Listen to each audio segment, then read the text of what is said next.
asking John Freeman to come up, and would you like to come up now, John, so you're all prepared? And I would like just to say a word or two about John Freeman's work. It seemed to me appropriate to actually take a quotation from a journal called Tears in the Fence, number 59. And this was an interview that John gave with Gavin Goodwin. And at one point, early on in this interview, there was a reference to the poet Peter Riley. And Peter Riley was quoted as saying, "Poetry, being grounded in a sense of the real, as kind of showing what living is actually like, the where and when of it, to institute a sense of adventure in the most ordinary perceptions." In response to that quotation, John said, grounded in the real, but on that ground finding a sense of adventure in the most ordinary perceptions. Well, that sums up a large part of what I continue to want to do every time I start writing. And it prompted me to look up a little review that I did in that same issue concerning White Wings. Ladies and gentlemen, buy a copy. It's at the back there, not this very moment, but it's an absolutely stunning piece of writing.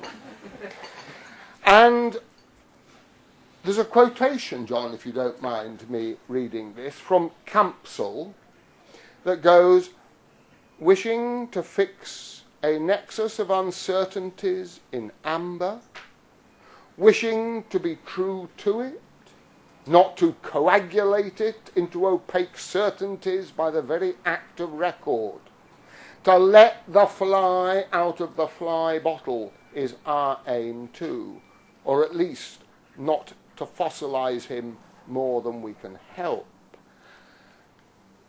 May I welcome that paleontologist of language, John Freeman. Thank you. Thank you.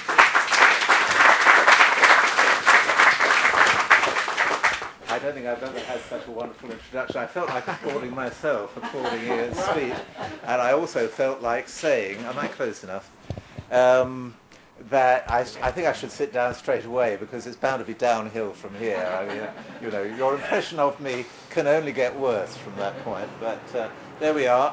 I've planned a reading, so bloody hell, I'll do it anyway. I doubt if we've ever been among such a kind of 99.99% high-octane concentration of pure poets, if they're not impure poets. But anyway, as we are among ourselves, as it were, talking to each other, I thought I would start with a poem about the archetypal poet, Orpheus, who, as we all know, was granted the boon of being able to bring back, rescue Eurydice from the underworld on one condition.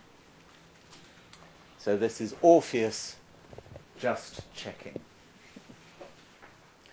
I shouldn't look back. I seem to come perpetually out of the underworld, and by feeling my way in the near total darkness, I have won back my easily frightened away, frequently dead muse who follows me silently. I'm never sure she's there. The pupils of my eyes dilated to catch every glimmer of light, I inch my way up the winding path, if it's a path at all, but upwards anyway, to the world of life. It's as if I'm always at the same point, though always moving. How far have I come? I look back. Where I had walked alone, uncertainly, I see her, silent still and other and dignified, filling my eyes with light. But she stops. I face forwards again, blinded, nonplussed. Behind me, she melts back to the dark halls. I've written a great deal, inordinately you might say, about my family, who in the next 20 minutes you're going to get to know almost as well as I do. And this is about my father, and it's called Eliminating the Diphthong. His idea of a holiday was to go by himself on a course in Normandy about phonetics. At home, he used to stand in front of the bathroom mirror, watching his mouth shaping the strange sounds we could hear passing the open door, like the hoots of tugs drifting up from the Thames on foggy days. Ooh, ooh, ooh, ee, ee, ee, all English diphthongs rigorously excised. His vowels must have been pure enough after all that effort, but he was fated to lack the lightness, like pattering rain of a genuine francophone in full flight. I shall always be able to see him stand in the narrow space between the towels on the rail and the discoloured bath, facing the mirror with toothbrushes below it, making short and long noises like signals. I am turning to port. I have run aground. I am reversing my engines. It was part of the furniture, like the chest of drawers behind him, lined with asbestos, from which we took face flannels and cakes of green soap. I think of it and catch whiffs of toothpaste, Dettol, asbestos dust, and normality, the taken-for-granted duration, durée, of a life I could not always remember to condemn as fleeting and inadequate, or any other gloomy predicate cast on it by adolescent willfulness, and which, in spite of my vigilance, therefore, entered me as eternal and infinite, without need of justifying or explaining. This is about my father's father. It's one of the few poems that got me any money. Got placed in a competition. And it's called My Grandfather's Hat. Most of the time I saw Grandad indoors, first in his dark room with blue gas mantles and a kitchen range and one tall window in poplar, then in the overheated lounge of Aunt Nell and Uncle George's new flat in Morden when he was in his 90s. But he came to stay in our house sometimes, and it must have been when he was leaving that I saw him wearing his Trilby hat. It was grey and sleek like a new plush toy. No one had ever made our two front steps more like a staircase in a stately home, not even Mum with her polio feet. Crowning himself slowly, his own archbishop, holding onto a handrail like a sceptre, he turned with no more haste than one of the ships he had sailed in round Cape Horn as a boy in another century, addressed each step like a descent to be addressed with ropes. Grandly, he lowered one foot, then the other, while we watched him, silently exclaiming, "Vivat!" and the black and white chessboard of the path to the front gate stretched out like a long drive, lined with waving flags. A rest from the family. This is from the title piece from White Wings, written 3 or 4 years ago on a holiday in Norfolk. White Wings. Something made me think it wasn't a gull, though I remained uncertain watching the white bird with wide wings flying figures of 8 or thereabouts on the far side of the field of grass. The masts of the yachts in the port stood out against the sky above the long raised walk where figures were strolling homewards, a few others heading out to watch the sunset from the beach. I was standing on the wooden terrace looking at the daisies, mallows, nettles, sorrel, and the straw-coloured tall grass waving in the breeze, and saw this white bird low over the field, describing as if freehand not quite predictable parabolas.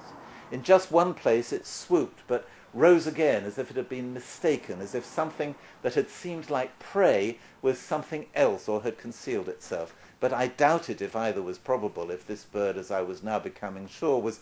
Well, let's go on watching as it flies further away and to the left and right, and now here it is, facing this way, speeding in a straight line directly towards me for a count of 3 or 4, and then veering gracefully sideways 20 metres away. There's the profile of its face, patrician, more vertical than pointed, and now I know. I know. Continuing the ornithological theme, this is a memory from my days at a rather notorious secondary school, of which various other alumni or former teachers are here. Enough said. Poupard's Chiff-Chaff. I think I was probably 12 or 13, and can't remember who was the teacher who ran this exercise. Poupard's Chiff-Chaff. Each time that haunting two-note phrase comes back in Delius's On Hearing the First Cuckoo in Spring, I think of Poupard, a boy when I was a boy, taking his turn to give a talk to the class about his hobby. Aitchison brought in a coil of rope, eloquent in its thickness and its whiteness, and spoke to us about mountaineering. I can see him in front of the teacher's desk, lost my place, holding his rope impressively, clearly the master of his subject, pausing between something he had said and something he was about to say. The only word I can hear is Poupard's, with his soft voice, gentle and thoughtful, well matched by his pointed, scholarly face, his noticeable ears, his faint, self-mocking, unassuming smile, repeating a word new to us. Chiff-Chaff. I seem to hear him say his own name, too, but nothing else, just those two-note phrases by turns. Chiff-Chaff. Poupard. Chiff-Chaff. And feel an affection touched by wistfulness. I glimpsed a world I would never enter, and a friend I would never make who was at home there, as enduring as it is mild and subtle, seeing that smile, hearing that slow spondee. Well, I can't not read from the latest issue of Tears in the Fence, where I'm honoured to have two pieces. This is another childhood memory from the junior school I went to, Dulwich Hamlet. Junior Mixed, I think it was called. No, it wasn't Junior Mixed. Anyway, something like that. Dulwich Hamlet was in Dulwich Village, as it was in those days, making a meal of it. These days, I'm lunch and dinner. Though I grew up dinner and tea. Not just a pretentiousness of my own, but a cultural shift. As children, we knew about lunch, of course. Some people had it. Nobody did it. But not even Mrs. Wainwright could believe her ears, though like us she must have heard clearly the first time, when Mary Foster, with her golden plaits, white ankle socks, and a diction in which every word was sliced off neatly, asked when something was to be done, so the teacher made her ask again, and the class fell silent, and the world stopped, so that I see her to this day with her doll-like prettiness, her self-assurance, and hear her say even more distinctly, before, pause, or after, pause, luncheon. Study of the English class system. Right. So while I've got this in my hand, the other poem in here, slightly longer and more demanding. There are no laughs in this poem. So there'll be some more later. Serious. The exchange by the style. Let it be creation. Let it be even illusion. The sense of a coherence in the story we tell ourselves of ourselves. Isn't it a story worth telling? We have only the present moment, they say, breathing in, breathing out. But what of how, driving along the humming dual carriageway in early May, I noticed the beginnings of small new leaves on trees, where a stile guards the path I used to walk along the river, often alone, but one time with my father, and feel a presence here, as delicate as the tender shoots not fully open. Because I forget what either of us said at this spot, I remember driving on, what he said later, after we had skirted the playing fields under the trees beside this same river, the other side of it. We'd have crossed it on the springy footbridge. We were deep in placid communion, about to leave the green part of the walk to cross a busy road and head for home. I touched his arm, and we turned and stood still, seeing the grass and the tall woods behind us, and he said that looking back was something he wished he'd thought to do and done more often. He meant it literally about his years of walking, cycling, and exploring, but then the hidden meaning in it overtook him, and we both heard it in the same instant, ambushed together by unspoken feeling. Whatever it was that happened and was said at that stile I flashed past on my journey, or merely passed unsaid but felt between us, it was present in that later retrospect. The two moments fused into one moment, infusing this one, not by an act of will, but as fragrance taking me unawares, like the penetrating scent of lilac that caught me yesterday by the front gate, taking me back to mornings in my childhood. We live in so much more than just the present. Right, this is newly republished, but an old prose poem written many years ago and addressed to the poet, not Peter Riley, but John Riley, alas, for many years no longer with us, but he was very much with me on this occasion. In fact, he's one of the speakers in the dialogue this piece records, and so it's addressed to him. It's for John Riley, and it's The Man from Leeds. Well, there was this man John met in a pub, and this man told John he was born in 1903. He too was from Leeds. "Why did we lose today?" said John. There had been Homeric heroes that day. There had been rugby league. There had been losing by the heroes out of Homer. Running at a speed of 15 stone down a diminishing segment of the grass rectangle seen from above and to the side in the mind's eye. "Why did we lose today?" said John. "Because the team's no bloody good," said this man. "Fair do," said this man from Leeds. "When we win, we win, and when we lose, we lose. We didn't play well enough, so we lost." This man had a lively red face with a big grin, like what? Like a man trying to make the best of a disaster while still in a state of shock, and succeeding and determining to be a happy man and keep smiling. Not a disaster of today, nor a state of shock only of today, a lifelong determined succeeding to enjoy everything, to enjoy the totality of everything out of a lifelong state of dazed shock, and sometimes succeeding, probably often succeeding like tonight when John is talking to him, or wanting to tell of succeeding and wanting to finish succeeding in spite of everything by telling of it. Telling of succeeding like placing weights on the roof to stop it being blown away. Beaming cheeks and surprised eyes. "I'm a happy man. I am. I've got two wonderful sons-in-law. They're sitting beside me now, and they brought me down here today. I've been married for 50 years, and I've got the most wonderful wife in all the world. And we've got two wonderful daughters, and they've grown up, and they've married two wonderful husbands.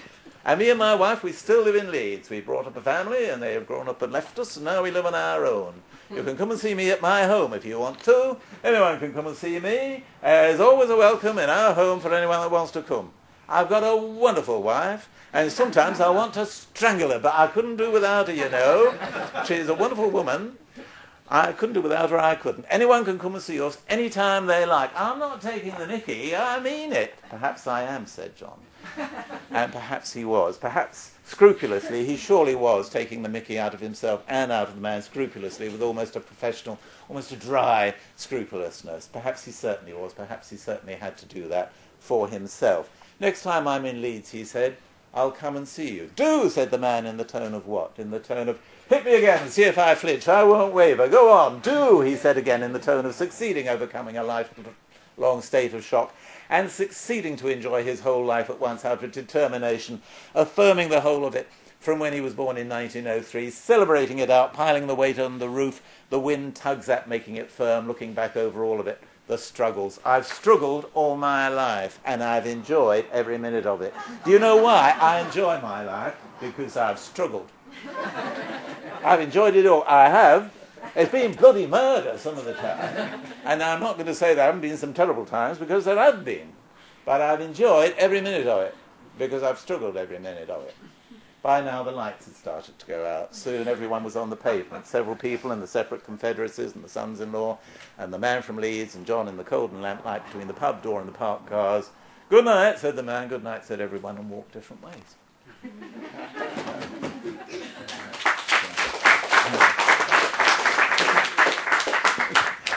Two more. Is that right? One more perhaps, because time is moving on. Okay. All right. Go to the last one then. Yeah, your mother. Yeah. My mother. Like an order. Why Me mother. About yourself?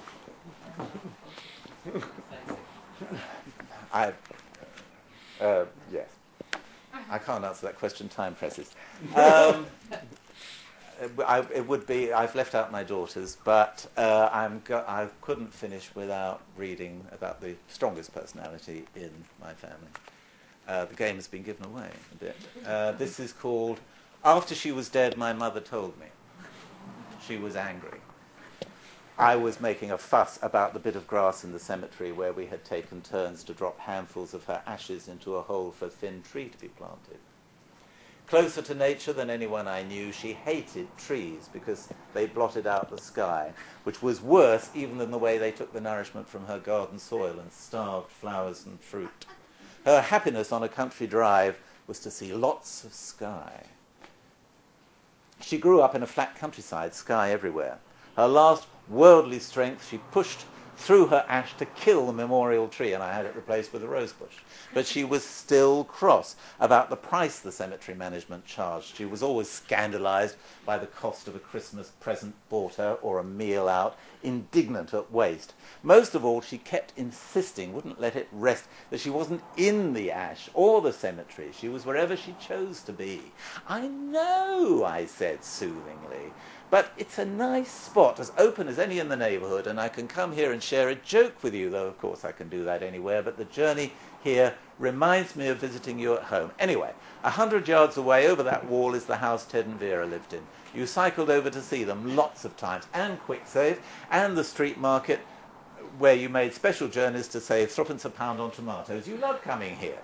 She calmed down after that, but I'd seen her point and didn't feel bad about visiting the cemetery less and less. The last time I went, years ago now, was on her birthday. "Michael's driving me back to where you grew up this afternoon," I told her, "to see your last two sisters. Come with us if you like." I was smiling faintly the way you do when you half expect an unexpected teasing response, and I got one. One sister's nose was so like my mother's, and the other sister's voice and turn of phrase so completely hers, it shook me. She'd wanted me not to have room to doubt she'd heard and accepted my invitation. Afterwards, Michael drove us around the countryside, the places she'd known, and a deep red midwinter sunset streaked a clear sky that was so huge and uncluttered it filled my soul almost to bursting. "And that," she said, "was what I tried to tell you." Thank you very much indeed.